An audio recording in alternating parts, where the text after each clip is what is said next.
Welcome back to the Daily Stack. Today, it's September 16th, 2025. This is not financial advice, unless your broker is a magic 8-ball that only has two answers: buy the dip or NGMI. Shake responsibly. Waves crashing, wallet stashing heavy with the sats. Digital treasure measure with the blockchain maps. Ethereum bricks, I'm building castles in the air. Meme coins rising, surfing on the Doja Fair. The market right now feels like a party where the DJ hasn't pressed play yet. Bitcoin is holding steady near highs, Ethereum is pacing sideways, and altcoins are split between red and green. Everyone's just standing around, staring at the stage, waiting for Jerome Powell to walk out tomorrow.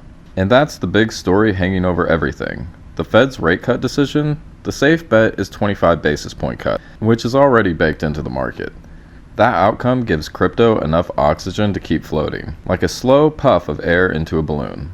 Seem to be a lot of expectation built into at least 75 basis points through the end of the year. So is that where the disappointment may lie? Yeah, it's not just the 75 basis points up to the end of the year. You're also looking at a total of 6 cuts by the end of next year. And the terminal Fed funds rate is actually lower. The market's pricing a lower rate than what that the Fed has for its terminal Fed funds rate. So it's a pretty dramatic pace of cuts between now and the end of next year. But if Powell decides to go surprise with a cut that's 50 basis points, that's where things get spicy. That's the equivalent of strapping a bike pump to the balloon and letting it fly across the room.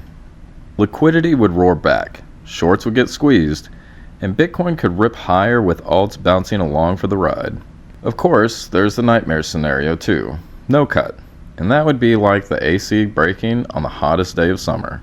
Suddenly everyone's sweating, markets dump, and liquidation cascades kick off. Crypto would be front row for the pain.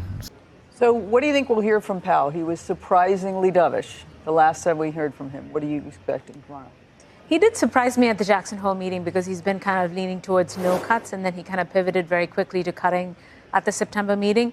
I think that he might sound a bit dovish, but I don't think he's going to commit to an October rate cut. To me, it feels like it's still going to be meeting by meeting. I think you guys made some very, very interesting points. My concern is that if the Fed cuts rates aggressively, that you might actually see the long end yields rise. You know, inflation expectations start to rise. That's not a good thing. So I think that they're still going to be very measured. Take it meeting by meeting. Tomorrow is the poker table moment. All the chips are already on felt, and Powell is ready to flip the card. But while the Fed looms over tomorrow, today's headline just belonged to Tether. The company just announced that USAT, its first US-compliant stablecoin, that's not just another copy of USDT. It's a full rebrand for regulators. Is the launch of USAT basically saying that USDT is not compliant under the Genius Act?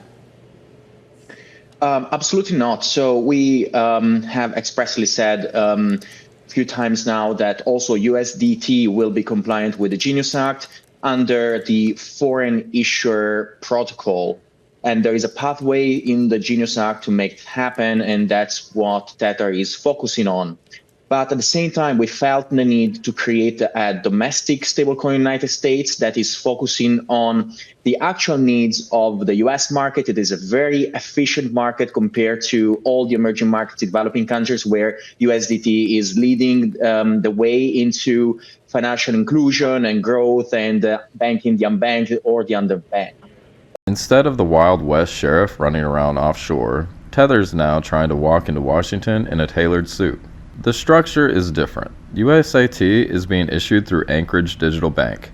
It's built under the Genius Act framework, and Tether even brought in a former Congressman, Bo Hines, to help lead the charge. Well, look, our payment rails in the United States have been archaic for quite some time. I liken it to technology development, the way that we communicate, the ways in which we move money has really remained stagnant. And so obviously with Genius passing into law and the adoption of stablecoins, I think this revolutionizes our financial system and truly a way that we've never seen before. It makes payments more cost effective, gives us instant settlement times. It allows us to move money overseas in a much more expeditious way. So, we're looking at a completely new world. I think the customers that we're looking to serve are both global financial institutions that obviously have deep ties to U.S. capital markets, along with consumers that have been underbanked or underserved for quite some time and don't want to pay, insane amounts for transaction fees when they're just moving money to friends and family.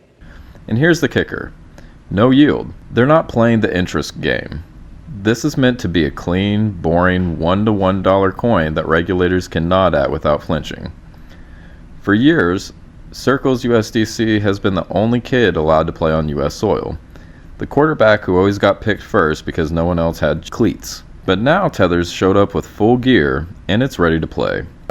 I think the only thing that matters, or well, the most important strategy here to compete is distribution. Tether built over the last 11 years now the biggest distribution network, physical and digital, probably in the history of humanity. I'm not saying that lightly. So we have hundreds of thousands of physical distribution places in all the emerging market developing countries. We have partnered with Rumble and invested in Rumble as a huge distribution channel within the United States with like 60 million active users per month.